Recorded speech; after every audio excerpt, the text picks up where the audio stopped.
Kalau teman-teman menjalani hidup dengan penuh kesulitan, dengan penuh kesedihan, maka sebenarnya ada banyak kebahagiaan yang sedang Allah siapkan untuk kita. Hanya kita nggak tahu saja kalau Allah sedang merencanakan itu. Tidak ada seorang muslim yang merasakan sakit, kecewa, sedih, gelisah, bahkan duri yang menyakiti tubuhnya, kecuali di saat yang bersamaan Allah sedang ampuni dosa-dosanya. Berarti Allah sedang gugurkan dosa-dosa kita, teman-teman. Ingat, ada sebuah keterangan menyebutkan begini: Inna idhomal jazai ma'a idhomil balai. Sesungguhnya besarnya pahala itu tergantung beratnya ujian. Jadi kalau makin berat ujian kita dan kita makin bisa menghadapinya, berarti makin besar pahala yang sedang Allah siapkan kepada kita. Kalau teman-teman menjalani hidup dengan penuh kesulitan, dengan penuh kesedihan, maka sebenarnya ada banyak kebahagiaan yang sedang Allah siapkan untuk kita. Hanya kita nggak tahu saja kalau Allah sedang merencanakan itu. Makanya tadi Ahilman bilang ya, Allah sedang menginginkan kita untuk lebih sabar sedikit lagi, karena Allah sedang menyiapkan yang lebih baik atau yang lebih indah untuk dihadirkan dalam kehidupan kita. Itu aja.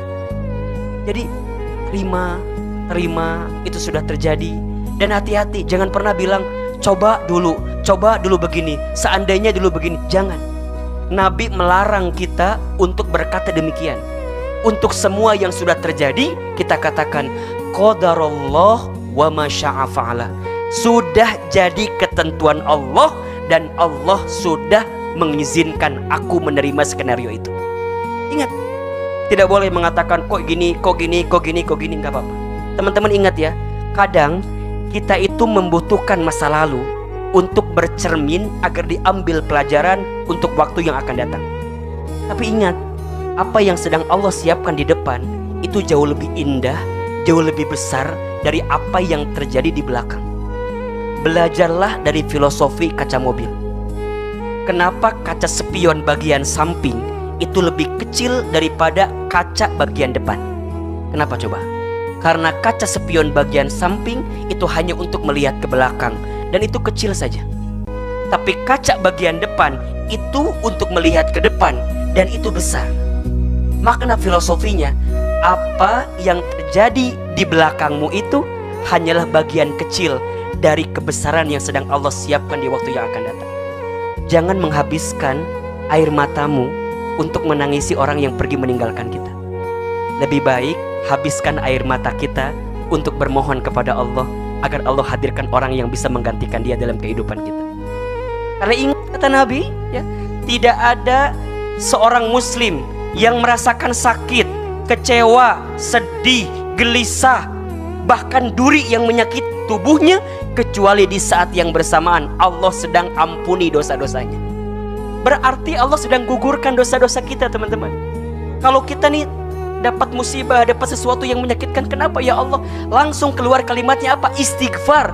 Astaghfirullahaladzim, ya Allah, dosa apa hamba ini ya Allah? Maka kita minta ampun kepada Allah atas dosa-dosa kita, kesalahan kita. Karena boleh jadi memang ada dosa-dosa kita selama ini. Ala bizikrillahi tatmainnul qulub. Ingat, dengan menyebut nama Allah hatimu akan menjadi tenang. Jadi tidak menyalahkan keadaan yang lain, dia nyalahin dirinya sendiri. Boleh jadi Allah menimpakan ini karena Allah sedang ingatkan saya tentang dosa-dosa saya. Jadi teman-teman, kalau ada skenario hidup yang tidak sesuai harapan kita, coba dicek. Karena boleh jadi di saat itu Allah sedang gugurkan dosa-dosa kita, dan kita minta ampun kepada Allah atas semua kesalahan kita.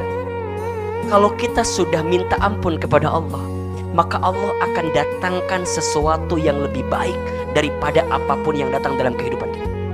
Ada doa ya, agar kita bisa ridho dengan ketentuan Allah ya. Allahumma raddini biqadaika wasabbirni ala balaika wa'auzi'ni syukra ni'amaika. Artinya, Allahumma ya Allah, raddini, berikan kepadaku kemampuan untuk ridho ya Allah. biqadhaika, dengan semua ketentuanmu. Wasobbirni, dan sabarkan aku, ala balaika, atas semua ujian darimu. Wa auzi'ni syukra ni'amaika, dan anugerahkan kepadaku kemampuan bersyukur atas semua nikmat darimu ya Rabb. Jadi kita minta ridho sama Allah, minta kita bisa nerima apa yang kita dapatkan dalam hidup ini. Teman-teman sadar gak sih, kadang-kadang kita itu kalau sedang punya masalah, doanya bisa lebih panjang. Kalau sedang punya masalah, sujudnya lebih lama. Kalau sedang punya masalah, sholatnya lebih khusyuk. Betul nggak? Itu nikmat bukan? Nikmat.